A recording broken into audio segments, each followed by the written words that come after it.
Bem-vindos a mais um episódio do Descomplicadamente. Hoje vamos falar sobre um tema que está presente em todos os ambientes, das famílias às empresas, e que, quando bem conduzido, pode transformar as relações, a mediação de conflitos. Quem nunca esteve envolvido em um conflito? Eu sou Fernanda Tomás, assessora de marketing com foco em psicologia. E eu sou Sasha Alvarenga, psicóloga especialista em terapia cognitivo-comportamental e supervisora clínica. No episódio de hoje, vamos entender o que diferencia um conflito de um problema, como lidar com pensamentos rígidos, a importância da comunicação e as estratégias que podem tornar uma mediação eficaz. Este episódio é um oferecimento da Clínica Foco, que oferece psicoterapia com psicólogos qualificados. Para saber mais informações sobre atendimentos, é só escanear o QR Code na tela e acessar o site. E para essa conversa, convidamos Felipe Glioshi, advogado e coordenador do curso Glioshi. Ele é formado pela PUC-Rio e tem uma especialização internacional em resolução de disputas com foco em mediação. Felipe vai compartilhar sua experiência prática e nos contar histórias reais sobre conflitos. Também temos conosco o Dr. Rafael Tomás, psicólogo clínico, terapeuta cognitivo-comportamental, pós-doutor em saúde mental pelo Instituto de Psiquiatria da UFRJ e pesquisador na área de mediação de conflitos. Ele é o criador da estratégia QPD e vai nos explicar mais sobre ela. Vamos descomplicar? Bem-vindos ao Descomplicadamente. Muito obrigada pela presença, Felipe, Rafael, uma honra ter vocês novamente aqui com a gente. Sejam super bem-vindos. Para agora falar de outro tema, né? Já tiveram aqui uma vez, agora a gente vai falar de outro tema. Vamos lá? Vamos começar então. Vamos falar sobre mediação de conflitos hoje. É exatamente isso que eu queria perguntar agora. A gente queria saber a diferença aí de problema e conflito. A gente queria que você explicasse um pouquinho pra gente. Bom, em psicoterapia, qualquer situação adversa, né, a gente pode considerar que é um problema, né? Mas quando a gente vai trabalhar em psicoterapia com alguma situação problemática e o paciente consegue de uma maneira mais individual e usando a razão, né, resolver, né, a gente vai usar uma lógica mais cartesiana, né? Qual é o problema, quais são as alternativas, pesar prós e contras, tomar decisão. O conflito não, o conflito é um pouco mais complexo, né? Porque o conflito envolve ali uma divergência, né? Uma dissonância de ideias, valores, expectativas entre duas ou mais partes. E aí a gente tem que levar em consideração todo o contexto, o que está acontecendo, o que cada uma das partes sente, pensa, gostaria, né, para poder ajudar ali numa mediação, né? E a gente vê em psicoterapia que tem muito material sobre resolução de problemas, descrições bem detalhadas, né, para treinar o terapeuta. Inclusive tem a terapia de solução de problemas do Zurila, né, que é muito focada nisso, né? Mas para mediação de conflitos a gente ainda tem muito pouco material. Né? A gente encontra inclusive muito material na área do direito, né, sobre mediação de conflitos, né? Mas tem alguns aspectos que são mais intrapessoais, né, que os profissionais do direito podem ter um pouco mais de dificuldade para acessar. Por exemplo, avaliar se a pessoa é ou não muito empática, treinar a pessoa para ela se conectar mais empaticamente com o outro, identificar possíveis crenças mais rígidas que a pessoa tem, né? Porque quanto mais rígidas são as crenças, maior é a probabilidade dela se envolver em conflitos e intensificar os conflitos. Né? Agora, no treino de habilidades sociais, né, eu acho que o pessoal do direito trabalha bem pra caramba, né? A gente na terapia trabalha muito com o treino em assertividade, né? Mas a gente não pode esquecer, né, que dentro desse aspecto do treino de habilidades sociais, tem também as pessoas mais passivas, né, dentro da situação de conflito. E aí o Felipe vai poder até trazer, de repente, alguns exemplos para ilustrar também, porque a gente, às vezes, foca muito na agressividade, né? As pessoas que têm uma postura mais agressiva com o outro dentro de uma situação de conflito. Sim. Só que dentro de um contexto de conflito, uma das partes, né, pode, por exemplo, não conseguir falar o que sente, o que pensa, né, o que gostaria. Né? Isso tem que também ser levado em consideração. Um outro aspecto que, né, eu acredito que o Felipe, que já trabalhou com direito criminal, entenda muito bem, né, é o controle dos impulsos. Sim. Né? Pessoas que têm baixa capacidade de controle dos seus impulsos são pessoas que criam e intensificam conflitos no dia a dia. Né? Porque de uma maneira muito reativa, elas querem aliviar os seus desconfortos ou buscar a sua própria satisfação, né? e acabam tendo ações que vão gerar consequências muito ruins, né? A gente, antes de começar o programa aqui, a gente estava trocando uma ideia, né, que no direito, né, muitas vezes a pessoa é levada, né, para lá, né, para sentar de frente para outra e debater, né, o conflito.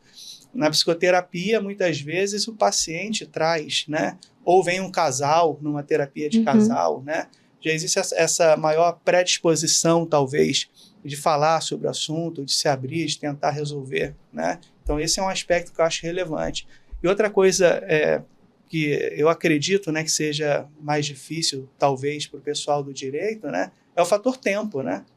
Quantos encontros e quanto tempo tem para olhar para o sujeito, né, interagir com ele, para tentar entender um pouco melhor o conflito e tentar mediar, né? Em psicoterapia, a gente pode ter um tempo maior, né, para lidar com aquilo.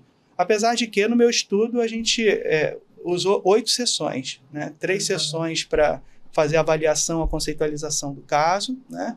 E 5 sessões usando uma estratégia de mediação de conflitos, né? E surtiu ótimo efeito, né?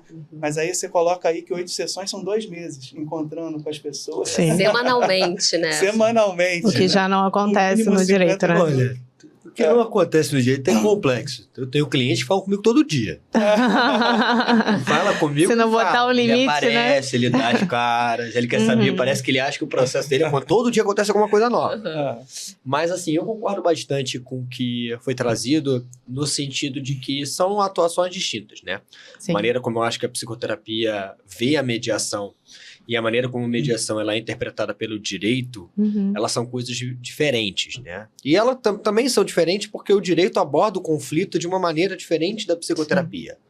Acho que isso é algo muito posto. E a gente tem que sempre lembrar que o conflito ele é, por natureza, multifacetado. Então, assim, não é que exista uma abordagem correta, digamos assim. Existe o que a gente chama de uma abordagem adequada, né? A mediação, ela, dentro do direito, ela perpassa muito pelo entendimento de que os conflitos, né, os problemas que as pessoas têm, que são levados ao poder judiciário, são levados a serem dirimidos pelo Estado, eles devem ser pautados pelo princípio da adequação. Sim. No sentido, eu gosto sempre dou esse exemplo de sala de aula, né? Sou professor também. Então, assim, como é que funciona a sala de aula? A gente explica para o aluno. A gente diz assim, olha, se você vai ao médico, antes você passa por uma triagem. Você não vai no cardiologista se você tem um problema no olho. Mesma coisa com relação ao que tipo de procedimento de resolução de disputa você vai implementar para você resolver o seu problema, para você resolver o seu conflito, você resolver a sua lide, né? Para gente usar um termo mais jurídico assim. Então, eu acho que assim, mas esse é um entendimento muito novo no Brasil. Uma política assim, de adequação, de solução de conflitos, ela é ali de 2010, se você vai falar institucionalmente falando, com o Conselho Nacional de Justiça começando a falar disso, né? Quando, na verdade, você já tem... A gente fala muito dos Estados Unidos, os Estados Unidos começaram com isso ali na década de 70 e tudo mais, mas, assim, no Brasil, propriamente dito, não é que não se fazia mediação antes, mas eu estou dizendo como política pública, né? Uma política pública de tratamento adequado, solução de conflitos, isso é recente. E a lei de mediação, que a mediação agora no Brasil é lei, ela tem 10 anos. É muito então, recente. assim, a gente está falando uma coisa muito recente. A gente está falando de uma maneira de olhar o conflito diferente, muito recente. Então, assim, quando a gente nós vamos falando, assim, dessas maneiras, assim, diferentes de que o direito passa e tenta implementar outras formas de resolver, ele vem muito numa toada de quê? Primeiro, de falta de efetividade que as pessoas têm sentido em resolver o seu conflito. Acho que várias pessoas até que podem estar nos assistindo vão até ressoar um pouco com isso, que a gente tem a sensação de que as coisas não se resolvem, né? Aquilo vai levar anos. De que vai levar muitos anos, demora muito. É. E eu tenho uma coisa para mim no direito, e na mediação especialmente dita, né, quando a gente fala de resolução de disputa, que é o quê? Um controle. E você falou uma coisa muito interessante, né? o direito, quando você é citado numa ação, muitas vezes você não quer estar lá. Né? Como eu lembro, na grande maioria das vezes você não quer estar naquele ambiente. Ninguém gosta do ambiente quer ser convidado Ninguém nesse gosta do momento, ambiente judiciário. Uhum. É hostil. Você senta lá, tá o juiz, tá o advogado, a outra parte. Aí o juiz fala com você. E o julgamento. Tem ainda. medo, né? Não, você não você sabe se tá tem falando medo. errado. Você acha que você... E aí outra coisa, que é o seguinte, né? Olha que uma coisa que você falou interessantíssima. Nesse ambiente, não é você que tem o problema que tá atuando. Sou eu, advogado. Ou seja, você tá ali, entregue a mim. Se eu faço alguma coisa errada, ou se o promotor faz alguma coisa errada, o problema não é mais seu. E aí, o que acontece? Sim. A mediação, você inverte essa lógica. Por quê? Porque a mediação, ela parte do seguinte pressuposto, de que as partes são protagonistas no procedimento. Uhum. Então, elas vão, por si só, com base na autonomia da vontade, ou seja, você elege estar no procedimento de mediação. Ninguém pode ser... você não pode outorgar alguém e falar assim, você agora vai participar do procedimento de mediação. O quê? É desconexo da própria razão de ser do procedimento. Sim. Tá?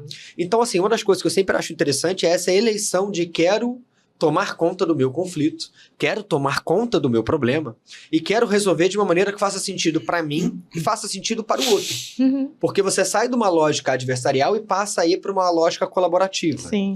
E aí você tem aquela velha mantra, né? Não, agora vamos todos dar as mãos e fazer rodar a árvore lá, porque agora vamos não sei o quê. Não, gente, desculpa até o termo, é uma porradaria do caramba. Uhum. Na verdade, a gente costuma falar isso muito pro cliente. Eu digo assim, a pessoa opta pela mediação porque é interessante para ela. Uhum. Porque ela olha, e aí ela conta bastante com o advogado, para olhar para aquele problema e dizer assim, olha, para mim, olhando objetivamente esse problema e subjetivamente, faz sentido para mediação. Sim. Só que, lembra que eu falei que muitas vezes ela conta com o advogado? Ela precisa que o advogado também entenda os benefícios que um procedimento de mediação pode trazer. Deixa eu tirar uma dúvida, então. Então, a gente tem conflitos e a gente está propondo aí mediação para resolver esses conflitos, né? Tanto para a saúde mental na área da psicologia, quanto no direito, porque se você tem um conflito, muitas vezes vai ter que envolver a parte ali da lei e tal. Mas na prática, como é que acontece isso? Vocês têm exemplos de situações de conflitos que foram resolvidas através ali da mediação, para as pessoas entenderem mais ou menos como é que é essa nova visão? A gente quer babado, gritaria, confusão. Entra, Léo Dias, pode...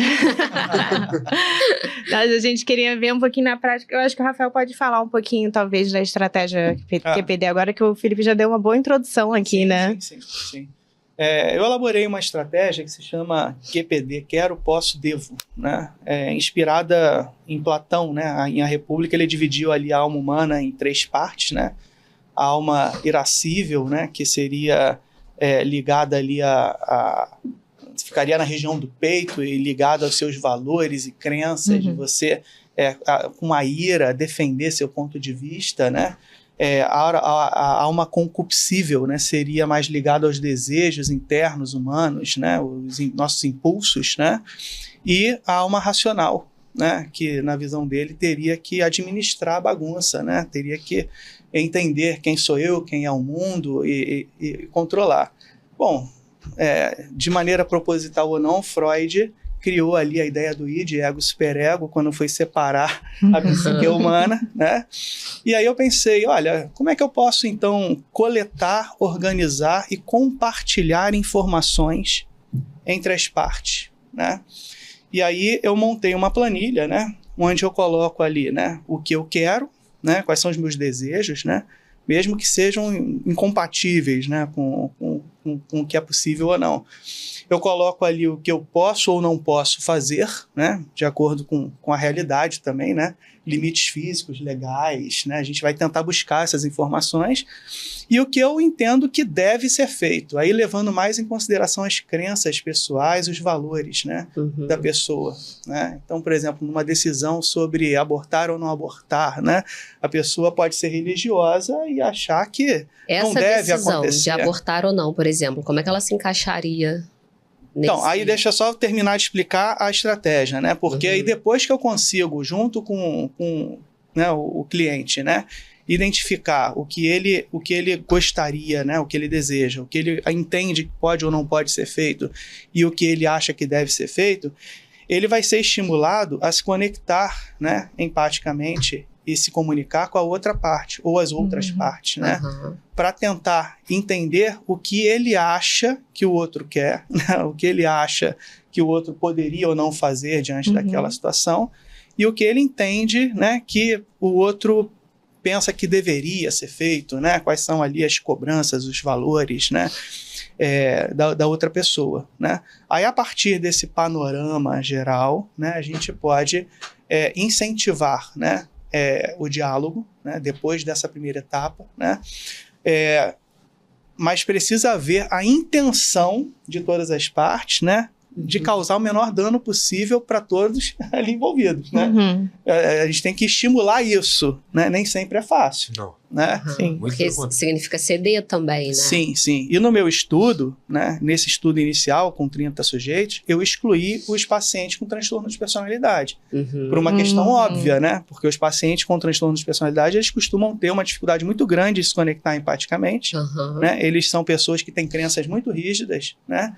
E eu entendi que em 8 sessões eu não ia conseguir, né, trabalhar para mudar essa pessoa e conseguir, né, causar um impacto significativo, né, com a mediação, com essa estratégia de mediação de conflitos, né? Então, depois que a gente consegue organizar, né, e compartilhar, né, essas informações, a gente vai nessa direção de, vem cá, qual é a ação aqui, né, que parece ser aquela que vai causar o menor dano possível para todos os envolvidos, né, seguindo uma ética humanista aí, tá? E aí, quando a gente consegue ir para esse lugar, né, é necessário também trabalhar a aceitação, né? Porque entenda que a escolha que vamos fazer pode ser que cause algum dano para mim, né? Sim. E aí entra um pouco daquilo que a gente estava conversando agora há pouco, né? Assim, se são pessoas pouco empáticas, são pessoas que não têm controle dos impulsos, são pessoas com crenças muito rígidas, essas pessoas, elas vão intensificar, né, o conflito, né? Vai durar mais e vai ser mais intenso, né? Então, quando você falou assim, então é numa situação onde existe ali a possibilidade de um aborto. Tem que explicar mais o contexto. Esse conflito aí seria, no caso, sei lá, com quem é esse casal, qual a idade, quantos meses, em que condição houve a gravidez, qual é a condição do feto, né? Entende? Na parte do desejo ali, por exemplo, né? Eu quero. Se a pessoa quer ter o filho ou não. Pode ser. Você avaliaria isso. Sim. Depois ali no que é real. Se ela quer ter sozinha, se ela quer que o outro participe, né? Tem. Aí depois você vai pro real, né? Vamos para a realidade. O que pode ou o que não pode ser feito. Lembrando que temos repercussões jurídicas em relação a isso. Sim, né? Mesmo no âmbito brasileiro. Pode discordar, mas... É muito comum pessoas saírem do país internacional. Fazer aborto em países. Se a pessoa alega, por exemplo, que sofreu uma violência sexual. Você tem algumas situações. Se é um bebê acéfalo, se é um bebê... Entende? Assim, tem várias condições legais onde é possível, né? E depois você chega lá no que... Deveria. Que deve ou não deve baseado ser nas crenças da pessoa. Aí vai entrar... e nos valores pessoais. Valores até mesmo a visão religiosa da pessoa. Exatamente, né? E é delicadíssimo, né? Delicadíssimo. Porque a gente nunca pode dizer para um paciente o que ele deve ou não fazer, né? Então a gente tem que conduzir para que ele chegue ali naquela conclusão. Justamente. Mas eu entendo que organiza, né? Por exemplo, o juiz pode determinar. Sim. E aí? É uma grande... Assim, é muito interessante ouvir vocês falando dessa maneira, porque é a maneira como eu interpreto algumas coisas. Você acha que pode ajudar, Felipe? Você consegue entender que isso ajuda eu de alguma forma? Vamos lá, gente. Como é que eu visualizo algumas coisas? Eu acho que o Rafael tocou no ponto aqui que é essencial. Qual o contexto em que o procedimento está ocorrendo? Porque vamos conceitar o que é mediação no direito. Tá? O que seria mediação? Mediação é um procedimento de resolução de disputa. Aí, vamos supor, você tem um problema, você tem um conflito, tá? E você quer resolver aquele conflito ali. E aí você contrata um terceiro imparcial, ou ele é apontado, por exemplo, por uma câmara, ou ele é apontado, por exemplo, até pelo próprio Poder Judiciário, e essa pessoa vai mediar esse conflito. O que vai ser essa mediação? Na verdade, a gente diz que o primeiro ponto é que ele é um procedimento voluntário. Você não participa de um procedimento de mediação, a não ser que você queira. Aí, caso alguém seja muito do direito, vai perguntar, mas Felipe, no Código de Processo Civil tem uma audiência de mediação que é obrigatória. Vamos lá. A audiência de mediação, que em tese ali é obrigatória no Código, ela é a primeira reunião. Por que ela existe isso? Porque ela faz parte daquela política pública de que você tem que ter e as pessoas têm que conhecer que a mediação existe. Agora, você pode ir para a audiência e falar que não quer mediar. É um direito seu. Você não pode compelir as pessoas a fazerem isso. Segundo princípio ali, vamos dizer assim, da voluntariedade, o segundo princípio seria o princípio da imparcialidade, ou seja, o mediador é um terceiro neutro. Ele não é um juiz e ele não é um árbitro. Por quê? Porque você tem vários tipos de mediação, mas a mediação geralmente que a gente pratica aqui no Brasil é mediação facilitativa, no âmbito do direito que eu estou falando, tá? No âmbito do direito, a grande maioria é uma mediação facilitativa. Tá? Nessa mediação facilitativa, o mediador ele vai agir como terceiro neutro, em que ele vai facilitar a comunicação entre as partes para que elas possam sozinhas chegar numa resolução. Esse é um ponto em comum até das nossas abordagens ali. Tá? Mas assim, isso é a realidade brasileira. Em outras realidades, por exemplo, nos Estados Unidos, a gente tem a ideia do mediador avaliador, né? Que a gente chama de mediação avaliativa, em que o mediador ele se mete mesmo. Ele não vai ser neutro. Não é que ele não vai ser neutro, mas ele não te dá uma opção, ele não cria, vamos lá, o mediador facilitativo, ele não vai dizer para você o que você tem que fazer. Ele vai te ajudar a você chegar na sua própria situação. Se é que isso é possível, tá? Tem uma discussão ali, tanto quanto filosófica, se existe imparcialidade, se você não está conduzindo de certa forma, mas assim, em tese, ele está levando dessa maneira, correto? Na mediação avaliativa, um pouquinho diferente. Ele se mete. É como se fosse um pouquinho parecido com a conciliação. No Brasil, você tem mediação e conciliação. As pessoas perguntam, tem diferença? A grande maioria das pessoas acha que não tem, mas tem. Em tese, até no Brasil, essa é a maior diferença. O mediador foca no processo, o conciliador foca no resultado. Eu discordo um tanto quanto disso e acho que o mestrado nas costas já posso discordar, entendeu? Então, assim, me coloco. Mas, assim, autorizado, mas a grande situação é o quê? O mediador foca no processo, porque olha o que ele falou, uma coisa interessantíssima, né? É o processo que potencializa o resultado. Quando você muitas vezes está conciliando, e muitas vezes a lógica da conciliação, a gente se vê implementada em juizado especial, JEC, para quem já teve JEC, processei a Gol. Pô, você não quer ir lá e passar 8 sessões discutindo o que o advogado da Gol pensa sobre o sistema brasileiro aéreo. Não. Mas aí esse é o ponto que é importante dele, e é importante a gente entender o contexto que a mediação se dá. Porque uma mediação dentro do contexto de família é uma. Uma mediação dentro do contexto comercial completamente diferente. Mas só para a gente voltar ao final da contextualização da mediação. Então a gente tem voluntariedade, você tem que optar por entrar. Segundo, imparcialidade. E o terceiro, nesse ponto ainda mais, extremamente importante até dentro do âmbito da psicoterapia, é o quê? Confidencialidade. Daí a importância da mediação ter lei hoje. Você tem segurança jurídica para quê? Para você ter a confidencialidade. Porque a confidencialidade aqui, muitas vezes na terapia, ela é, cara, uma questão ética de você efetivamente ter. E aí, confesso que você pode responder perante a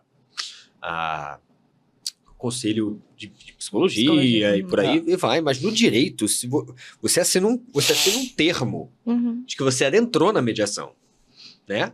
Então, o que tá ali, você não... Por exemplo, vamos supor que a gente está discutindo guarda, tá? E aí estamos numa discussão de guarda e você acaba, cara... Você traz para a mediação várias informações que, cara, se fossem levadas para um processo judicial, iam desculpa o termo, te fuder. Né? Sim. Só que você precisa na mediação trazer essas informações. Por quê? Porque mediação é sobre informação. Você tem que ter comunicação. As pessoas têm que se comunicar, elas têm que se informar. E aí você precisa o quê? Que baixe o grau de... As pessoas se tornem vulneráveis a ponto de compartilhar informações que em outros contextos elas não compartilhariam, para que você possa verdadeiramente entender os interesses que estão ali colocados, para aí sim, com base nesses interesses, você construir um acordo que seja eficaz, viável lá no tempo, etc, e tudo mais, sustentável. Acho que nesse ponto é bem parecido também, né, na terapia. Sim. Só que assim, lembra que eu te falei de contextos? Imagina que você tenha 8 sessões para fazer de mediação. Gente, isso é ótimo. Tem outro encontro com a parte. Agora, imagina que eu tô num Jack, entra todo dia alguém com 1 hora pra eu resolver o problema da pessoa. Sim. Você tem que mediar em 1 hora. Não, gente, vamos lá. Quando eu trabalhei durante o meu período de mestrado, eu trabalhei em 2... Eu fiz mestrado na Califórnia e parte do meu mestrado eu trabalhei na Los Angeles Superior Court, né, que é a Corte Superior de LA, né? É um dos maiores tribunais do mundo. E uma das coisas mais legais que a gente tinha lá é que eu trabalhava nas pequenas causas lá. E as pequenas causas lá são interessantes porque não tem advogado. Então a pessoa vai lá tutelar o seu próprio direito. As pessoas não fazem ideia se elas têm direito ou se elas não têm direito. Sim. Né? E aí muitas vezes que você começa a ver do conflito, e você vê isso aqui também, é o quê?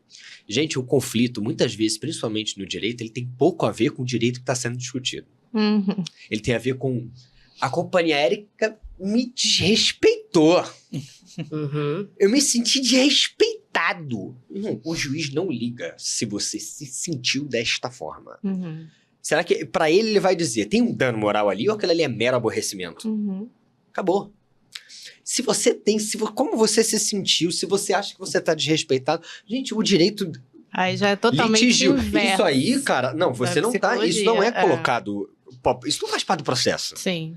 Como você tá se sentindo no dia da audiência? Ninguém liga como você tá se sentindo Na psicologia isso vai entrar. É exatamente o o oposto. oposto. É o oposto. Só que aí a mediação traz isso. Tanto é que dos 30 sujeitos, né, que eu estudei, né, na pesquisa, né, dá para dizer que 90% mais ou menos estavam levando ali questões de conflito com pessoas muito próximas, mais Muito. íntimas. Sim. Né? Não é com um conflito com uma empresa aérea, né, Não, como ele muito colocou. diferente. Ou com As chefe, emoções né? são Alguma mais coisa assim. intensas, né? Com As certeza. emoções são Tem mais raiva, intensas. mágoa, né? E são pessoas com quem muitas vezes você vai ter que continuar convivendo depois. Esse é o pior problema. É. Na verdade, muitas vezes é o que a gente diz, no direito a gente chama da judicialização das relações sociais. As pessoas não sabem resolver seus problemas, elas acham que o juiz tem que resolver para elas. Isso tem um contexto histórico absurdo no Brasil. Ele é absurdo em vários países, tá? Tem países que a gente tem uma coisa... Vou dar um exemplo. Nos Estados Unidos, por exemplo, 90 e altos, por exemplo, na Califórnia, onde eu morei, 90 e altos dos processos de natureza civil, eles terminam em acordo. No Brasil, não. O que você vê é um prolongamento. Eu quero ir até o fim, eu vou até a instância que não sei o que, porque eu preciso, porque você muitas vezes busca no Poder Judiciário uma validação. E num contexto, muitas vezes... Ou espizinhar o outro também. Eu tenho cliente que diz assim, cara, eu só quero irritar. Eu não vou ganhar, mas eu vou perturbar. Só que aí o natureza do advogado também, também, porque o advogado adora, gosta de cobra brigar. X pra ele, né? Mas, Entendeu? Mas Tá eu acho que recebendo por essa isso também, né? Eu acho que esse é o ponto da mediação. É como a gente resolve um conflito, que os conflitos eles vão fazer parte da nossa vida, seja com pessoas próximas, seja no trabalho. Em algum momento a gente vai entrar em conflito com alguém, em alguma situação. E como é que a gente resolve isso sem partir pra brigaiada, né? Como que a gente vai mediar, sentar, entender? Eu acho que o colocar ponto que ele colocou é os teus essencial, pontos. né? De querer judicializar, de querer que um juiz, né, decida, né, as coisas, né?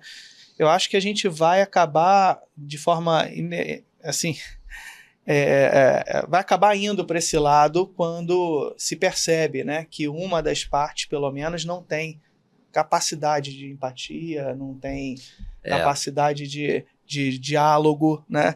Então, assim, aí vai acabar tendo que ir para uma corte e alguém decidir. Né? Vamos tentar trazer um exemplo. Sim, mas eu acho que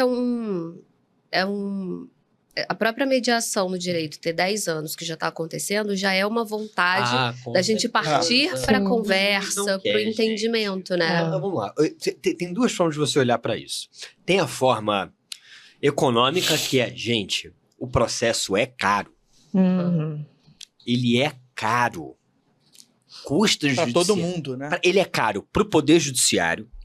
Ele é caro, economicamente falando, para as partes.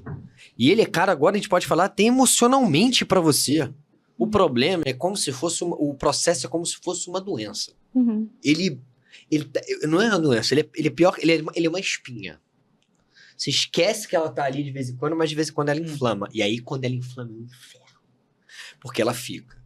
E você não consegue, aí você lembra que você tem aquela espinha, você lembra que tem aquele problema, você lembra que não sei o que e tudo mais. Então, assim, e aí você tem duas formas de você olhar.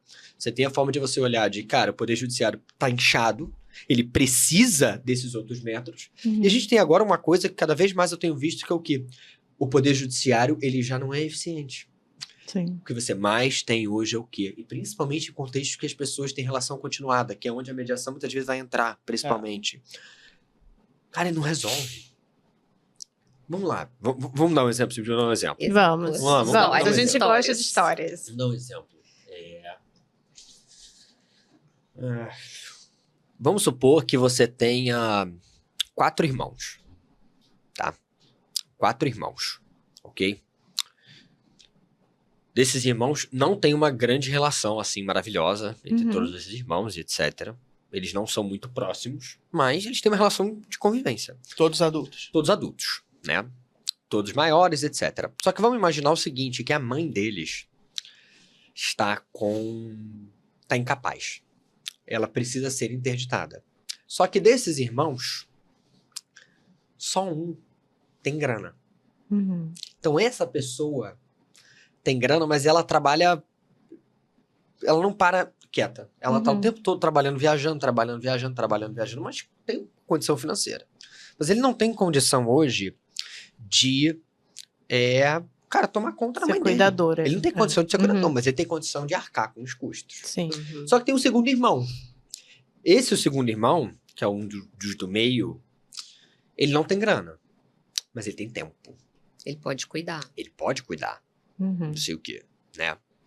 E aí, esse segundo irmão, vendo a situação que a mãe está, constitui um advogado e entra com o pedido de interdição da mãe, que tá certo.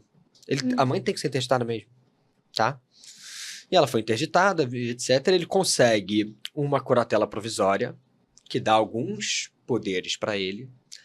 Dentro desses poderes, ao invés de ele sentar para conversar com os irmãos, ele vai e propõe uma ação de alimentos em face dos outros irmãos em nome da mãe, pedindo alimentos para a subsistência da mãe. Só que eles todos convivem. Vamos supor que todo domingo a gente tem um almoço de família. Como é que você acha que vai ser esse almoço de família? Você fez um pedido de interdição da minha mãe. Não falou comigo. Não falou comigo o que ia fazer. Conseguiu essa curatela provisória, porque assim, ela é provisória, ela ainda está no curso do processo, e é só, nas primeiras coisas que você faz é usar o nome da minha mãe para me processar. Porque assim, gente, vamos olhar objetivamente falando. A senhora idosa precisa ser ajudada? Precisa. Mas tem um peso quando você abre um processo e você lê o nome da sua mãe ali como parte autora e você como réu. Sim. Muitas emoções. Cara, quando você tá falando de interdição, você tá falando de alguém que era capaz, podia contrair deveres, tinha direitos, era sujeito de direitos. Você continua sendo sujeito de direitos, mas você não pode exercer eles pessoalmente. Você depende do outro. Imagina você a vida inteira pode exercer seus direitos, conseguir as coisas, e você dá o poder na mão do outro. Essa mãe, então, não era uma pessoa que criava situações de conflito. Não, muito pelo contrário. Ela era onde congregavam-se esses irmãos. E aí você matou. E não só você matou esta situação, como você a potencializou. Porque tudo é a maneira como as coisas são feitas. Muitas das vezes você tem que até entrar com uma ação de alimentos, mas vamos supor que as pessoas estão cientes que tem que entrar.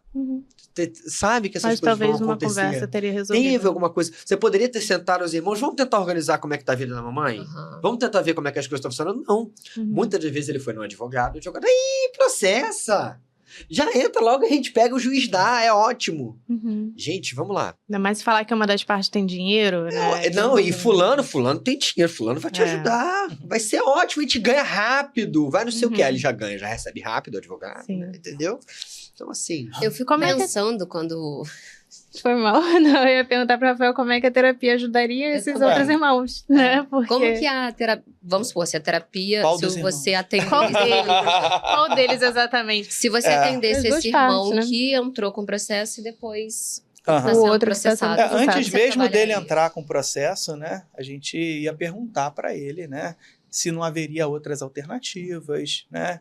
Para ele pesar prós e contras em cima das alternativas, ele buscar mais informações, né?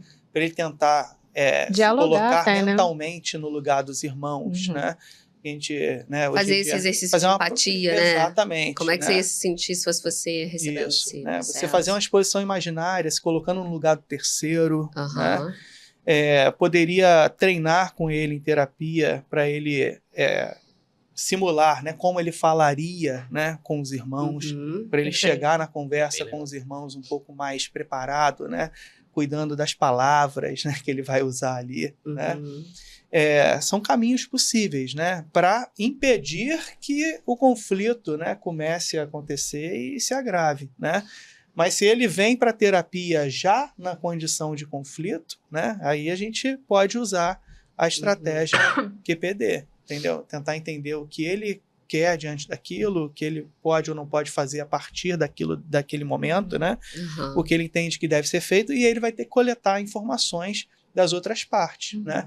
Como os outros estão se sentindo, como que os outros pensam, né? O que os outros acham que deveria ou não deveria ser feito. Se a pessoa em terapia fosse o que está sendo processado ali, que ele já recebeu essa Sim, notificação. Ele também vai ser treinado, né? Enfim, falar com o irmão de uma maneira assertiva, né? Entendam que a gente não controla, né, a maneira como a gente se sente, como o pensamento se manifesta, mas a gente pode lidar com os sentimentos e com os pensamentos. Sim. Né? Dentro desse contexto, é até aceitável, né, ele sentir raiva, né?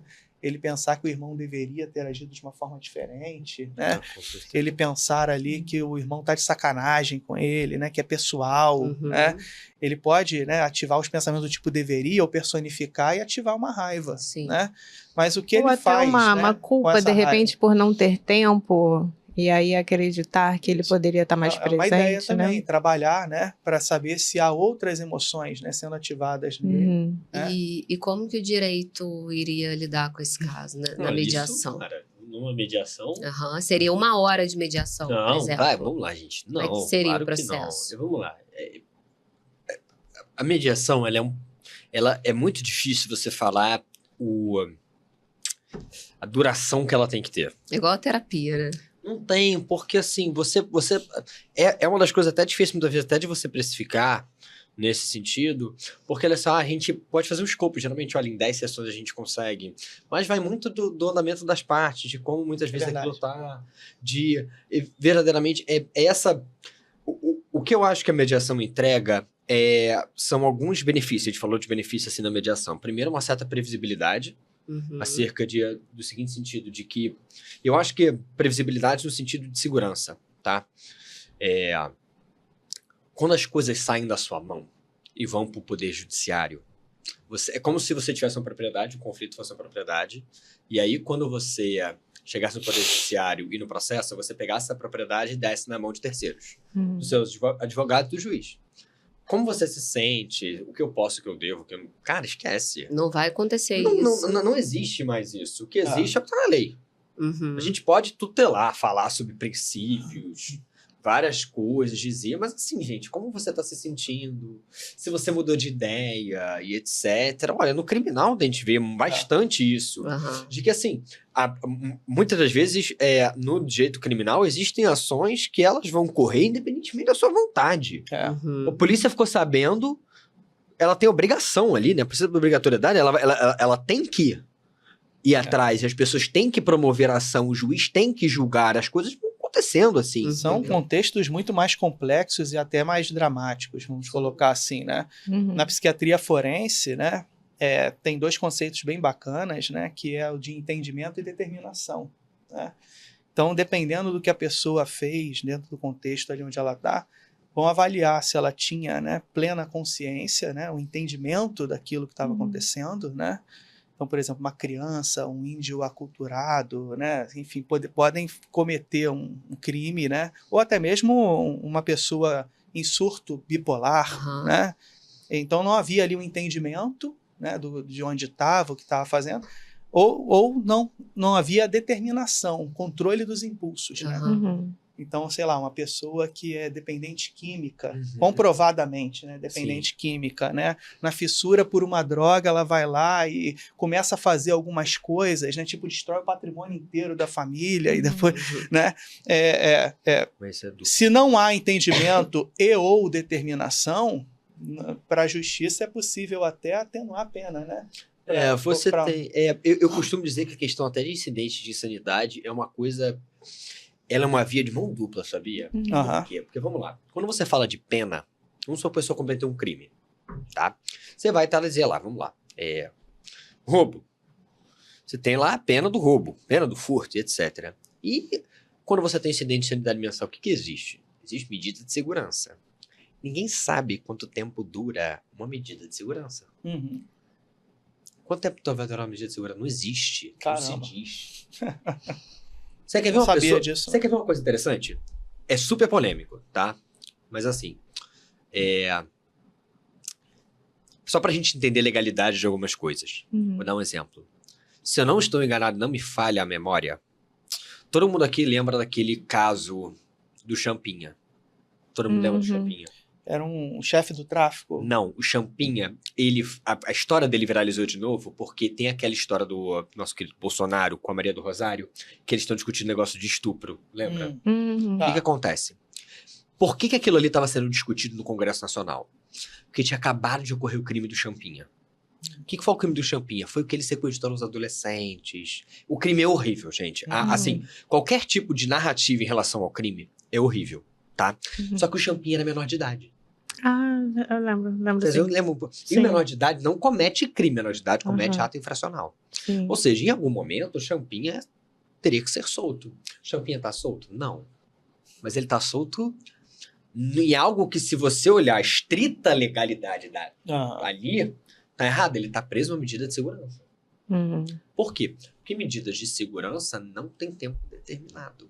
Entendi. Você pode continuar na medida de segurança eternamente. Não é que eternamente, mas assim, mas você não tem a mesma previsibilidade de uma pena, porque a pena tá lá, é de tanto a tanto, todas aquelas condições, etc. Muitas vezes você bota a pessoa na medida de segurança, ela fica perdida. Você tem esses casos no Poder Judiciário, que a pessoa fica perdida ali. Por que aquilo ali foi criado? Porque, pra quê? E aí, olha que interessante, por quê?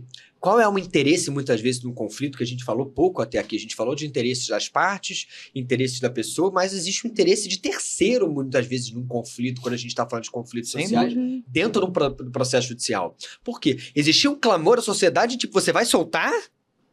Verdade. Que o direito tem que ter... E aí, o Poder Judiciário vai falar o quê? Vou... São perguntas e são coisas muito... Assim como tem interesses geopolíticos na guerra Israel-Palestina, você pode trazer várias Ucrânia. Coisas. São muitos interesses que, muitas vezes, eles não... Por isso que eu digo que o conflito ele é multifacetado. Verdade. Ele é multifacetado. São muitas questões, né? Tem que trazer de forma muito detalhada o contexto, não é? Você tem que entender. O contexto é muito importante. E aí, até aproveitando esse gancho, né, da questão mais criminal, né, a gente, quando vai atender um paciente que tem um transtorno de personalidade, né, um transtorno de personalidade antissocial, por exemplo, né, essas pessoas... Seria o famoso sociopata, né? Ele é muito frio, muito calculista, né? Sim. Então, ele vai sempre avaliar, dentro do contexto, né, de que maneira eu consigo, né, atingir meus objetivos, mesmo que cause todo dano para o outro, entendeu? E não há ali, né, ressentimento, né? A pessoa é capaz de mentir, enganar, bular regras, né? Então, quando a gente está lidando com pessoas que têm algum transtorno de personalidade, né, é muito óbvio, né, que haverá mais frequentes conflitos, mais intensos e duradouros conflitos, né?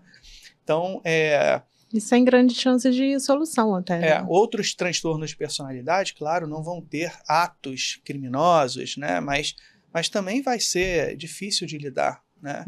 Porque os pacientes podem ter crenças muito rígidas, né? E aí o Felipe deve se deparar muito com isso, né? Conversando lá com alguns clientes, né? Quando o paciente nosso ele tem crenças muito rígidas, eles usam muito palavras tudo ou nada, né? Não, sempre, tudo, toda vez. Não, porque toda vez ele faz isso comigo, porque nunca ele ajuda, porque, né, essas palavras, né, que ativam emoções muito intensas, né? E quando você vai questionar, né, fazer uma pergunta qualquer, né, eles ativam frases com advérbios de negação e conjunções adversativas.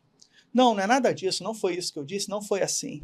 Ou eles falam, mas eu fui agressivo contigo porque você foi agressivo comigo primeiro. Acho que a linguagem ela tem um poder. Não é? As palavras são carregadas de um sentimento muito grande, né?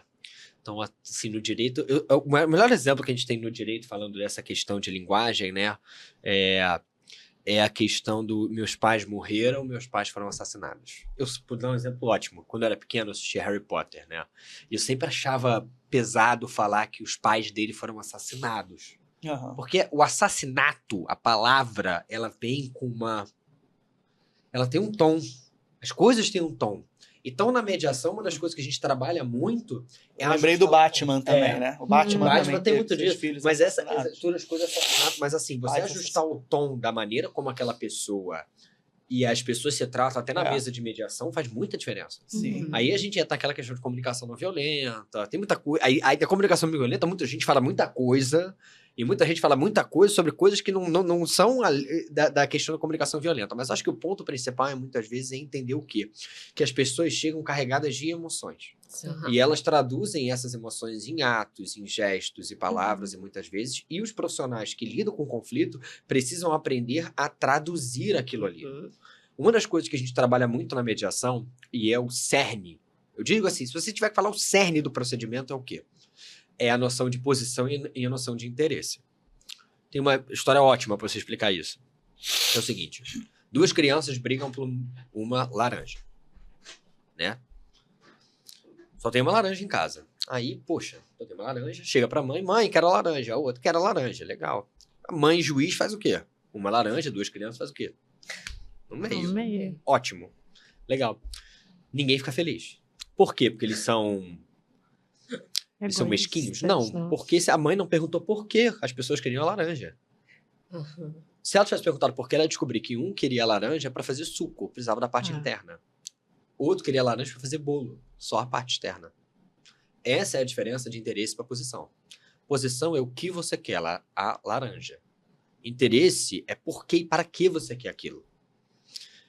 No processo é muito fácil a gente ver o que é posição, o que é interesse. Em família, o interesse, muitas vezes, ele é muito mais profundo. Geralmente, quando eu dou aula sobre isso, eu boto que a posição é aquela pontinha do iceberg e o interesse são todas as coisas que vêm para baixo. Por quê? Porque muitas vezes a pessoa nem sabe direito qual é o interesse dela. Ela precisa, muitas vezes, de um trabalho assim. A psicoterapia acho que ajuda muito, até de você entender o que você quer. Uhum. Você não sabe o que você quer, você não sabe por que você quer.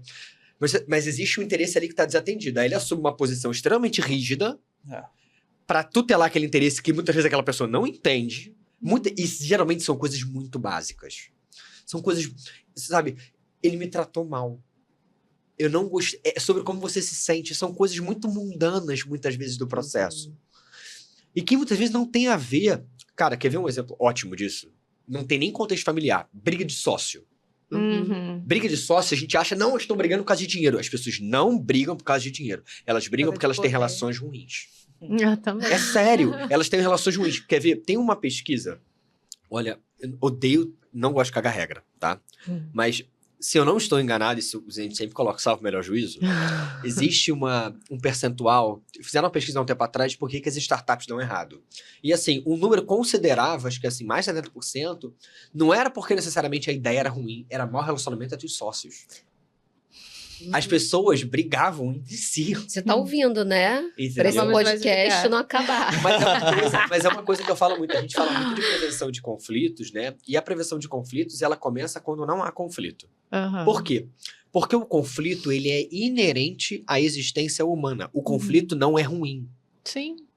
Ele é necessário. A ausência... Paz não é a ausência de conflito. É o tratamento adequado do conflito. Porque o conflito, ele é, por si só, também... algo que movimenta a sociedade. Você só tem tração, né? Só tem esse movimento. Ele é importante. Ele é importante para o negócio. Ele é importante para as suas relações. Ele é importante para você. Tem conflitos intrapessoais. Claro. Né? Então, assim, eu acho que a maneira que a gente muitas vezes busca com a mediação é como você vai olhar e vai ter um tratamento adequado do seu conflito. Então é interessante que eu estava lendo uma reportagem sobre herbivorização, né? Que é um grupo de japoneses, tá? Maior parte ali mulheres, né? Que não querem se relacionar, não querem ter relacionamento amoroso, né? E aí quando perguntam para essas pessoas por que não querem ter relacionamento amoroso, que é uma preocupação inclusive do governo, né? De aumentar a taxa de natalidade, de movimentar a economia, né? Falam que é muito difícil lidar com aquelas regras todas de um relacionamento, Com os lidar com conflitos todas as do relacionamento. responsabilidades. Ter filho vai sugar minha energia e meu tempo, né? Eu vou desviar a atenção do meu estudo, do meu trabalho, né? As falas muito parecidas, né? E claro que na sociedade japonesa, né? Talvez haja até um rigor maior, assim, do papel do homem e da mulher, né? Dentro do relacionamento, né? Eu lembro de uma paciente oriental, né, que eu atendi, ela era filha de japoneses, e ela falou que tinha uma regra, né, que era a filha mulher mais nova, né, tinha a obrigação de cuidar dos pais quando eles ficavam velhos. Né? Já me lasquei. Então ela largou uma possibilidade. Você ia estar ferrada. Né? Ela largou uma possibilidade ótima de emprego num outro estado, né? Porque ela tinha essa missão imposta a ela, né? Então, assim, mas o que ele está falando é muito interessante, né? São relacionar-se com o outro, né? Vai gerar conflito. Mas nesse caso que você está fazendo coisas boas, né? Nesse caso que você está falando, relacionamento afetivo, né? Você pode dentro da psicoterapia ali entender que a pessoa precisa do conflito? Que ela precisa do conflito? De alguma forma, assim, se ela acha que aquilo ali vai prejudicar a vida dela. Essa mulher, por exemplo, que ela teria que ter a responsabilidade de cuidar dos pais. Você pode, dentro da psicoterapia, fazer ela trabalhar, se ela poderia entrar... um conflito muito intenso, né, do que queria, né, do que ela deveria, que ela né? pensava que devia, né? E toda a família também, né? Pensando que ela deveria, lados, né? Cumprir com aquilo dali. Então, quando vem os pensamentos do tipo, tem que, deveria, né? Isso gera um sofrimento muito grande. Que às vezes as pessoas evitam, né, o conflito, elas ficam nessa evitação e também não é bom, né? Não, e eu acho que isso que o Felipe falou, que o conflito ele é necessário. Não é o juiz, né? Ele não vai bater o martelo e dizer o que deve ou não deve acontecer. E o conflito é necessário. Acho que quanto mais a gente aceitar a ideia de que a gente vai entrar em conflito, e o que importa é como a gente vai resolver, melhor se tornam as nossas relações, né? E vamos pegar um tema quente que tá rodando essa semana, que é o conflito aí do bebê reborn, né? Dos pais brigando pela guarda, enfim. Como é que é isso, Felipe, Rafael? Como é que vocês entendem isso? Primeiro, é complexo. Imagina, chegar pra você... Não, a Vera usou uma advogada esses dias aí falando sobre isso, né? Sim. Falando sobre bebês reborn. Tem alguns psicólogos também falando. É surreal que isso é pauta, né? Cara, é surreal. Mas enfim, vamos falar. Bebê reborn, caso você não saiba, é um boneco. É um boneco. A gente é um boneco. Com feições realistas, mas é um boneco. E que as pessoas se apegam como se fosse... Não, mas é feito por uma cegonha. Cegonhas são os artesãos. Sim. Mas assim, acho que a grande questão ali da questão do bebê é que a pessoa acaba... Aí esses casais compram e tratam como se fosse um bebê de verdade, né? É óbvio, né, que existem necessidades, né, emocionais não atendidas. Essa parte eu não posso opinar. Enfim, a pessoa está tentando culpar a vida dela, né? De alguma forma. De alguma forma, tentando estabelecer ali, né, um vínculo afetivo com um ser inanimado, né? Então, isso é algo que tem que ser motivo mais profundo, de estudo e debate na psicoterapia. Né? Eu acho assim, no direito tem várias formas que você pode olhar para isso. Você pode olhar por exemplo, eu vejo você falando de guarda. Eu não sei se guarda é o melhor tempo para você falar disso, né? Porque, na verdade, guarda... É quem vai guardar a boneca. É que você vai pressupor... Não é o cuidar, né? É o guardar. É, porque a guarda, muitas vezes, quando você olha para a parte do filho ali, né? É um direito da criança. Claro. E você não pode falar muitas vezes... O bebê não tem direito, o bebê reborn não tem direito. É uma boneca, é um boneco, entendeu?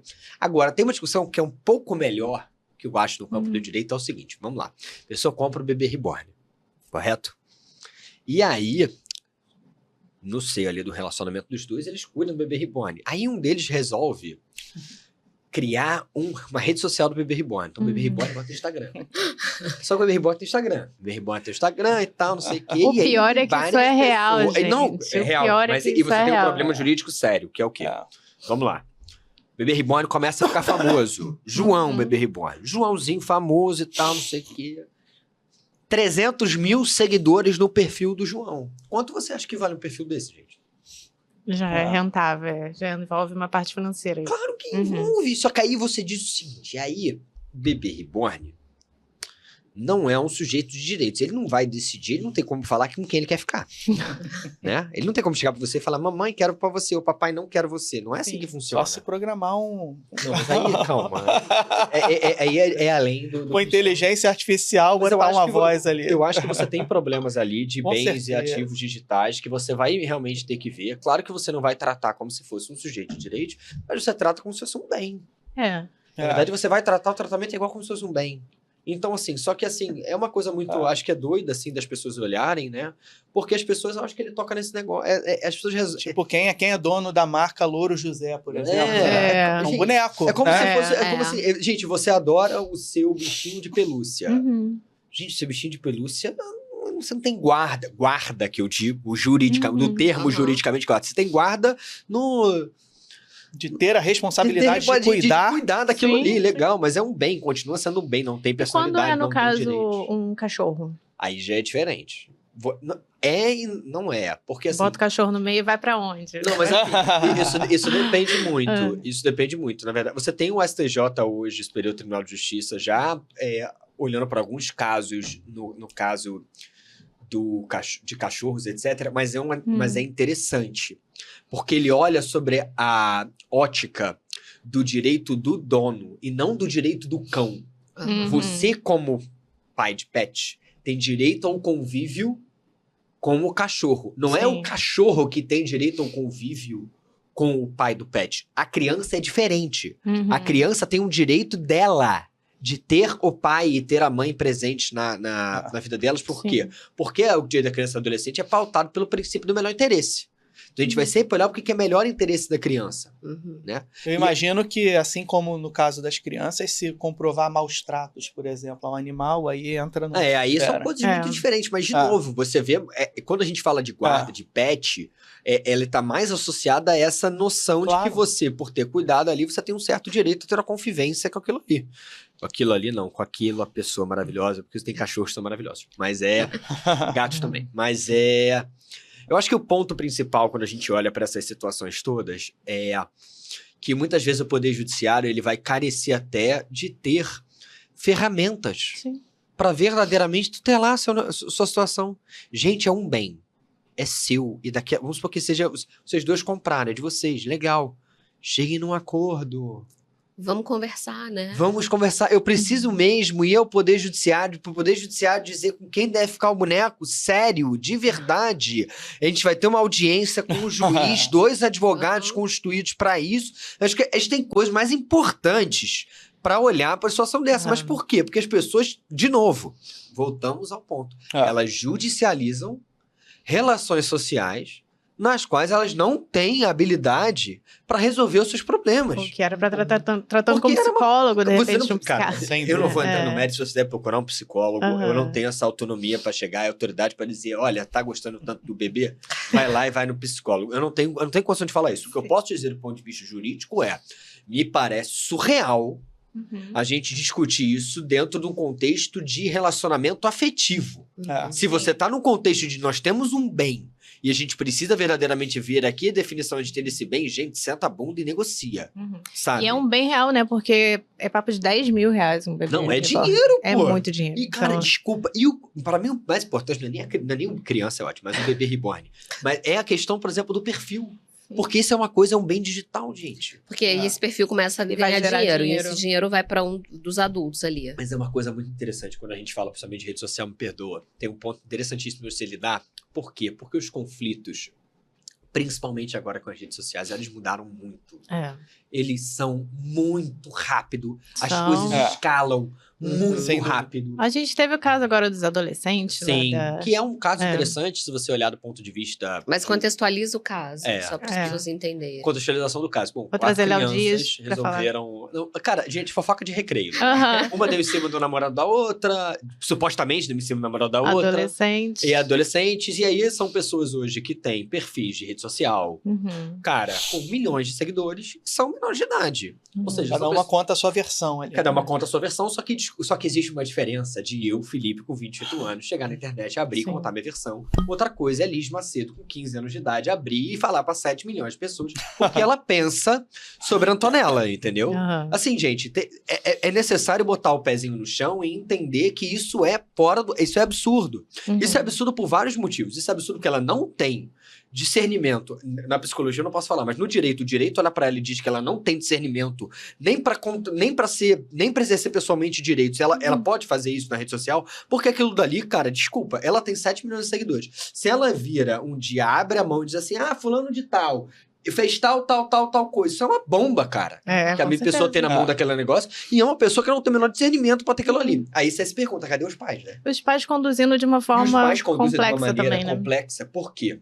Por que eles conduzem de maneira complexa? Porque eles oferem lucro. Sim. Esse que é o ponto. Gente, rede social está em alta porque dá dinheiro. Dá dinheiro. Dá muito dinheiro. A Califórnia passou uma regra agora paradigmática, que é o quê?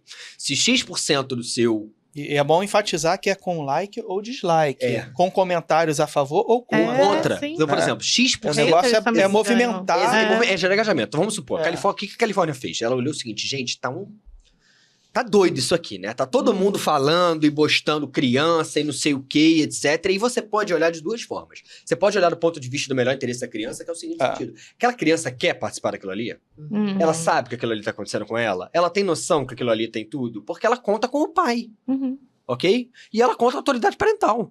Que o pai não vai expor ela ao ridículo. A gente tem vários exemplos de pessoas que foram expostas ao ridículo Sim. por conta de situações na rede social. Nissim Orfale aconteceu há um tempo atrás. Melody, que foi naturalizado o que aconteceu com a Melody, foi um escárnio que aconteceu com a Melody. E agora você tá vendo essa situação com essas influenciadoras teen. Mas vamos lá. Teve aquela também do que queria comprar um milho, né? Qual foi a... Foi a Larissa Manoela. Larissa A Manoela. Larissa Manoela tem um problema sério agora Sim. com os É. pais. Por quê? Uma situação de conflito. aí, ó. Nossa, Seda. super. Porque Os super, pais, né? porque Em relação agora... com os pais. Em relação com os pais. Mas o que tá acontecendo agora lá na Califórnia? Vamos só pra gente... o que eles têm olhado. Porque, na verdade, produção de conteúdo dá dinheiro. Produção de conteúdo hoje é o cerne de todo qualquer negócio. Uhum. Então, as pessoas têm que produzir conteúdo. Você é advogado, produz, psicólogo produz, etc. Você tem que estar na rede social, Uhum. né? E a Califórnia chegou à conclusão de, legal. Só que se você está oferindo lucro com base no seu filho, vamos dar exemplos de pessoas que fazem isso. Uhum. Virgínia faz isso. Porque o marketing de relacionamento não é com o marketing de relacionamento você com Virgínia. Você, Virgínia e filha da Virgínia. Filhos da Virgínia. Que são crianças. Que Que vai estão pra expostas CPI ali, com a foto vai pra CPI com a estampada. VTube Aham. faz a mesma coisa com as crianças. É uma hiperexposição que a gente chamou hoje no jeito do tal do sharenting, Uhum. né? Que é o parenting com sharenting bonitinho, né? Mas vamos lá, o que a Califórnia viu? Gente, isso é um escárnio. Isso é um escárnio do lado, de ponto de vista, a gente pode fazer a crítica moral, aí cabe ou não cabe, Uhum. vai de cada um. E a gente pode fazer a crítica do lado de vista econômico, que é o quê? Legal, essa criança vai ter direito a esse dinheiro? Que foi o que rolou com a Larissa Manoela. Que foi mais ou menos o que rolou com a Larissa Manoela. Porque a Larissa Manoela tinha... eram outras questões que não eram atinentes a só a imagem dela. Porque a Larissa Manoela vem diante dessa onda de produção de conteúdo. Eu tô falando de Uhum. pessoas que usam os filhos para marketing de relacionamento, Sim. para verdadeiramente você vender algum tipo de produto e oferir lucro com base na criança, né? Então vamos supor o seguinte, a criança está oferecendo lucro com base naquilo ali. Ok. A criança vai ter direito àquilo ali? A Califórnia passou uma lei. O que ela fez? Se X% da sua produção de conteúdo for relacionado à sua criança, você tem que botar parte deste dinheiro para a criança ter acesso aos 18 anos. O que está acontecendo? Gente. As pessoas estão É- saindo da Califórnia. Você tem agora vários influenciadores digitais Que eles dizendo- levam mais a sério a ideia de república federativa Sim, lá, né? De- Então lá, como é ter que as leis é em o cada regime estado, tributário, né? o regime É. tributário nessa lei, verdadeiramente, que você teria que pagar essa questão toda, né? Não seria nem tributar nesse ponto, assim, essa taxa, né? Imagina se essa moeda pega e só no Amapá é que você Imagina, pode porque fazer. ela lá na Califórnia, se você efetivamente isso acontece, você vai lá e tem que colocar que É. o que os infladores estão fazendo? Vão tentar uma nova vida no Tennessee. Por que estamos nos mudando para o Tennessee? A vontade que dá é de comentar e falar assim, porque você não quer pagar imposto, você não quer dar dinheiro pro seu... Só que é seu filho, cara. Sim. Essa é a loucura. E isso é um conflito, Isso né? é um conflito, só que isso é um conflito muito novo. E difícil novo. de mediar. E não só- tem ninguém questionando. Não é só ali, difícil né? de mediar, ele é difícil de entender. Aham. Por quê? Porque você ainda não sabe quais todas as consequências dessa hiperexposição. Sim. Uhum. Por exemplo, quando eu tinha 18 anos, já tinha rede A social. gente viu o que aconteceu com Macaulay Culkin, com Michael Jackson, enfim. A gente E nem tem uma era noção rede do E nem que era pode assim. acontecer. Nem era assim, bem E hoje menos. no Brasil Ah. você não tem direito ao esquecimento. É né? verdade. Ah. Você, 2021, o STF praticamente bombardeou, acabou Mas com a o gente direito ao meio que esquecimento. não volta ao que a gente estava falando anteriormente, né? Que se os pais não têm empatia, né? Se os pais não têm controle de seus próprios impulsos, né? Os pais não vão ter bom senso, né? Para com certeza. poder olhar e cuidar do Porque outro. o problema... Em alguns o casos, problema- assim, tipo, a VTube, ela tá nas redes desde muito nova. Então, pra ela, isso é naturalizado. Sim, assim, mas botar aí- os filhos mas esse normal. problema de naturalização, ele é muito grave. Por quê? Porque os problemas são muito complexos. Você tocou num ponto interessantíssimo, que é o quê?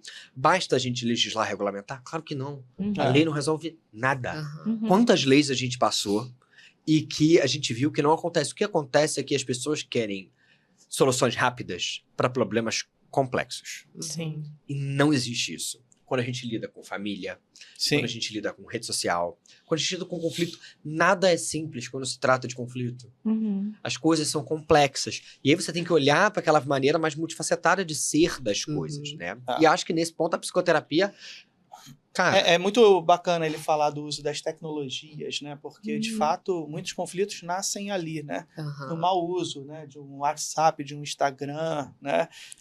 Às De vezes uma curtida, né? uma fake news, É. né? Que uma pessoa pega e passa para outra e a partir Uhum. dali começa a ter um problema. Um corte de um vídeo, É. né?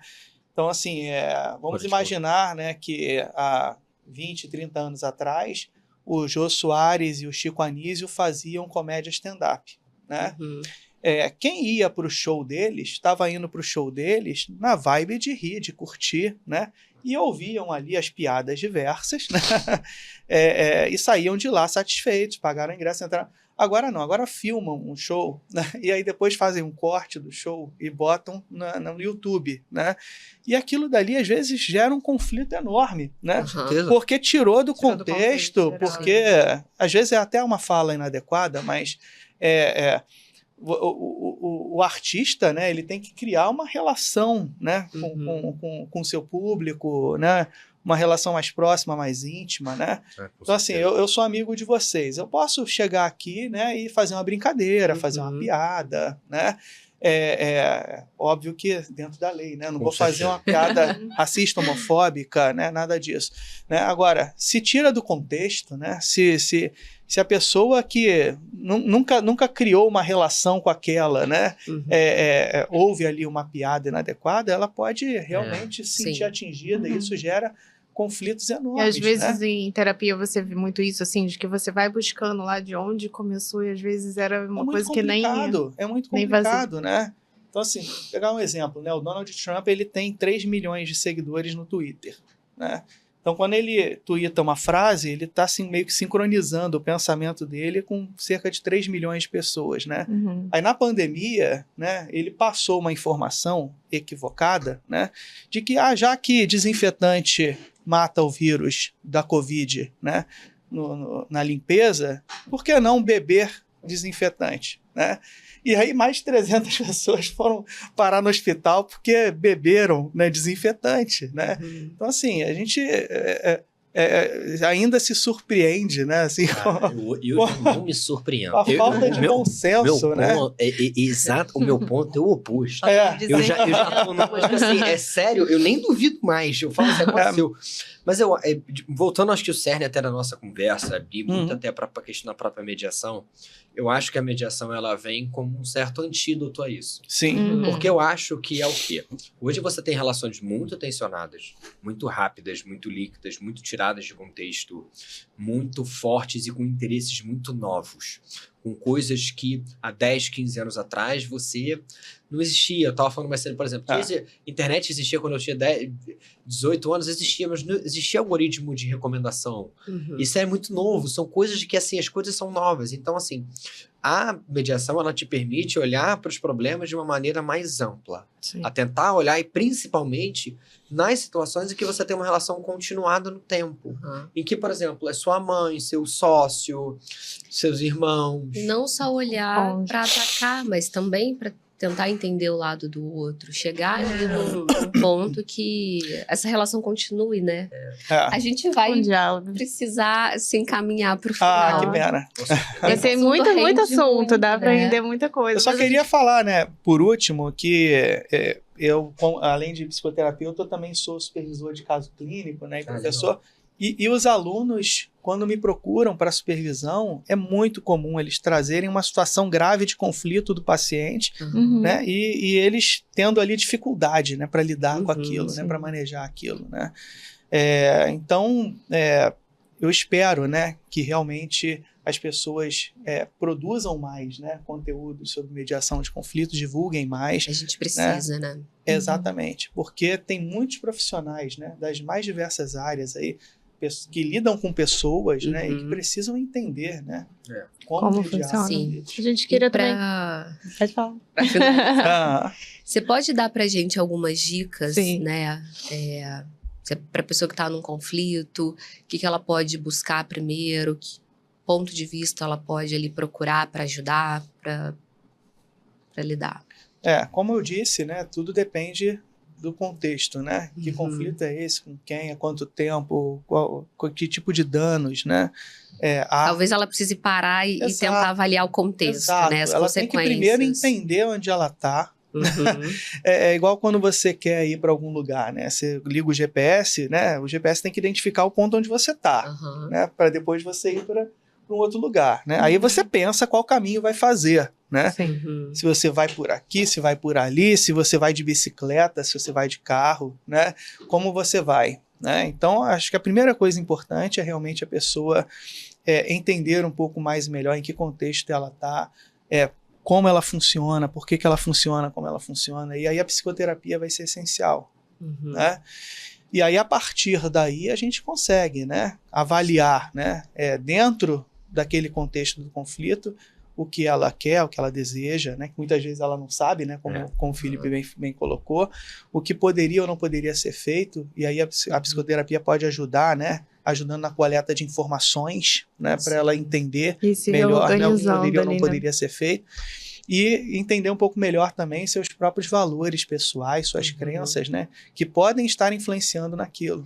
E às vezes é muito difícil fazer isso sozinho, né, Rafael? Quando a gente está muito ativado emocionalmente, às vezes a gente está tão imerso ali no conflito, num problema, que a gente não consegue racionalizar, olhar de fora. E é essa ajuda de um terapeuta, né? Essa ajuda imparcial, não dizendo o que você tem que fazer ou não, ela é extremamente importante para você conseguir olhar a situação de fora e tomar uma decisão, né? Uma decisão que não seja mais gostosa para você, mas que seja a mais adequada ali para o teu contexto, para o teu problema. Eu sei que a gente está apertado de tempo, mas só queria fazer um rápido parêntese, né? Que na semana passada, né, eu tive uma paciente que ela estava angustiada e ela foi para o chat GPT para poder né, jogar lá. Inclusive, a gente já recebeu, né, comentários de pessoas dizendo eu prefiro conversar com a inteligência artificial do que com um terapeuta. Né?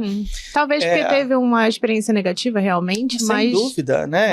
Eu acho até que a inteligência artificial já está bem desenvolvida para passar muitas informações, para fazer alguns questionamentos, para dar sugestões, né, de alguns exercícios que a pessoa poderia fazer, né?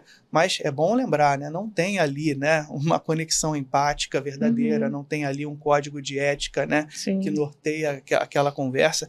E uma preocupação, né, que a gente tem hoje em dia também é com o sigilo dessas informações, né?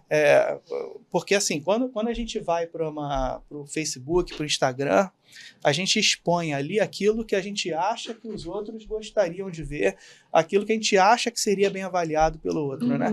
E aí quando você vai conversar com um amigo robô, né? E bota não essas é coisas seu mais amigo. íntimas. Se não é o seu amigo, Não né? não é. As pessoas Não é revelam, empático, as pessoas né? revelam intimidades ali, não é possível. né? Não é possível. Falam de sua história de vida, falam do que estão sentindo, falam né, detalhes, né, do conflito que estão vivendo, Tem uma né? outra coisa E sabe-se também. lá como vai ser usado isso. Quando né? você Como que esses dados vai podem explicar, ser usados depois, né? quando você vai explicar esse conflito ali pro chat, né? Você vai dar a tua versão de uma forma que você queira uma resposta exatamente o que Que tá você quer enviesado. ouvir. Exato. Há uma tendência da resposta a ser acolhedora para você. Exatamente. né? E o que eu acho que talvez as pessoas não reflitam sobre é que quando a gente entra numa conversa e ele te dá um retorno, você não tem como prever como aquilo vai bater em você, como você vai ativar a Sim, partir daquilo também. que ele falou. Quando você tá com o terapeuta tá vendo você ativando, e aí ele consegue mediar, gerenciar aquela ativação emocional que aconteceu com você. Né? Às vezes ali você vai ativar e, obviamente, o chat ele não vai. Ele não pega suas Identificar. microexpressões, seu Pô, tom coitado. de E aí é o do chat. perigo, né? Coitado do chat. Estão usando ele pra tudo. Pô, cara, mas assim, desculpa, eu vou até cariocar aqui um pouco, mas, pô, cara, não é possível, gente. Olha, pô, vamos. Tem um limite, assim, cara, vamos lá. Eu acho que, assim, são essas coisas muitas vezes que as pessoas. Prevenção de conflitos é isso, cara. É você informar as pessoas. A pessoa muitas vezes toma e faz coisas que, cara, ela não tem ideia a repercussão que as coisas estão. Gente, vamos lá, isso é básico, gente. Vamos lá. Vários desses LLMs, etc, e tudo mais, e chat, e tudo, eles pegam todo, você tá treinando a IA deles. Você contar todos os seus segredos pra IA, a IA vai ficar sabendo, ela vai guardar isso, entendeu? Ela não tem nenhuma privacidade naquilo ali, que é uma das coisas que, por exemplo, se tem problema na advocacia, é esse. O cara pega um processo que é sigiloso, joga no chat GPT. Pô, foi pro código-fonte do chat. Nossa, olha que Desculpa, loucura. Olha, eu nunca tinha pensado sobre Mas você isso. faz, você coloca isso É um tudo, risco. você tá Escreva um parecer para mim. Escreva um parecer pra mim sobre esse caso. Legal, você acabou de entregar esse caso pra ali, no caso, Aham. ChatGPT para OpenAI. Um ponto, muitas vezes, que eu acho é assim, a pessoa quer uma solução fácil. Ela quer uma coisa rápida. Ela Isso. quer uma coisa que é pra ontem. Ela quer uma coisa que vai resolver os problemas da vida dela. Pra todo problema complexo, existe uma solução fácil e errada. Posto. Essa frase não é minha, eu gostaria muito que fosse. Não estou lembrando, eu quase citei, eu não lembro agora de quem foi que falou isso, mas enfim. Eu acho que o ponto principal, e só para a gente se encaminhar nesse ponto, é o quê? A gente falando de prevenir, como lidar com conflito. Agora, num aspecto mais jurídico, eu diria primeiro para você se atentar bastante a quem é que você está contratando para te dar uma assessoria, né? Para você fazer uma leitura grande de repercussões na sua vida, na vida da outra parte, na vida das pessoas ao seu redor. A gente chama isso na mediação das suas redes de pertinência. As pessoas não são universos em si mesmo, elas estão conectadas com outras pessoas, então é necessário que você entenda, isso na mediação é importante até na hora de construção de um acordo, saber as repercussões disso. E mais importante, pense no conflito quando o conflito ainda não ocorreu. Eu acho que muitas das vezes, eu tive um professor no mestrado que falava uma coisa assim, que na maioria dos contratos, a cláusula de resolução de disputa é a cláusula da meia-noite. Era porque é a última cláusula a ser feita. E ela é uma das mais importantes. Porque ela que no final vai ser ativada quando tem problema. E os problemas acontecem. Eles acontecem quando você não espera, eles acontecem de uma forma que muitas vezes você não consegue nem prever que poderia acontecer. Você fala, caraca, deu uma merda, e deu. E aí, quando dá merda, você olha para aquela situação e você fala, meu Deus, como é que eu vou resolver isso aqui? Quando você pensou antes, alinhou expectativas e já conseguiu colocar mecanismos de prevenção dentro até mesmo do seu contrato, para que você pudesse mitigar danos e conseguir salvar algumas coisas, eu acho que isso é uma decisão comercialmente interessante, no ponto de vista mercadológico, quando você pensa no contexto de uma empresa, e quando você também pensa muitas vezes no contexto de familiar, no contexto de outras pessoas, é uma decisão que você está tutelando ali o seu interesse. Porque qual é a grande diferença, para mim, da mediação para, por exemplo, um processo judicial, um processo heterocompositivo? O relacionamento importa. No processo judicial, a relação entre as partes, ela é subjacente. Na mediação, não. Ela é parte integrante do procedimento, Sim. a gente cuida da Uhum. relação. Então, hoje tem uma diferença muito grande de você falar disso, que você tem um ganho de Sim. ativos intangíveis que são levados em consideração pelo procedimento que um processo judicial não leva. Então, a minha dica é pensa. Pensa. Que vocês estão juntinhos aí nessa ideia. Procurem bons profissionais. Bons profissionais. É. Acho muita Perfeito. diferença, muita diferença. Gente, Ai, foi muito super bom, esclarecedor. muito obrigada. A gente poderia falar mais, acho que tem isso. muitos assuntos. Eu tava cheio de ideias aqui ainda pra trazer. Quem mas sabe, né? quem Botem aí um nos outro comentários se vocês querem Parte dois. parte 2 desse podcast. Muito obrigada. Obrigada a você que ficou até agora Deem assistindo. seus recados, né? Deem os seus recados, sim, o teu contato. Curso. Eu hoje Curso. eu sou sócio de escritório, tá? Nós estamos agora finalizando a alteração contratual. Então, Nunes e Glioche, advogados associados. Uhum. Tudo é certo ao final no meio do ano as coisas vão ter saído tudo direitinho. Eu sou coordenador do curso Glioche, que é um curso muito tradicional aqui no Rio de Janeiro, que trabalha desde a preparação para a OAB, carreiras policiais e carreiras jurídicas. Agora a gente está focando também nas práticas realmente, Uhum. né? Como você pode verdadeiramente melhorar o direito na prática. Esse é um dos pontos que a gente tem trabalhado bastante. Para além disso, eu tenho um grupo de mediação na PUC, no qual eu sou um dos orientadores, que é o Grupo Acadêmico de Estudos e Mediação e Negociação Empresarial, que eu faço parte desde a época da faculdade, que me abriu 300 portas, graças a Deus. E eu colaboro com vários institutos, principalmente nessa área de resolução e prevenção de conflitos, tanto aqui no Brasil como no exterior, trabalhando realmente boas práticas, como você pode ajudar as pessoas a entenderem melhor conflitos e como você pode também ajudar as empresas mesmo a terem soluções que sejam mais favoráveis comercialmente falando, para que elas possam não só resolver os problemas que elas têm ali, mas também prevenir e, com isso, ter um ganho ali, uma vantagem competitiva maior. Perfeito. E Bacana. Rafael, dá teu recado também? Eu sou diretor da Clínica Foco, né? Inclusive a Sasha trabalha Meu lá na chefe. clínica. Supervisora. Parceiro, né? Parceira. Vamos usar esse termo, né? A Sasha muito bem, né? Supervisiona lá os terapeutas da clínica, né? Então, quem precisar de ajuda, né, pode procurar a Clínica Foco, né? E sobre a pesquisa, né, ela foi feita dentro do Instituto de Psiquiatria lá da FRJ, né?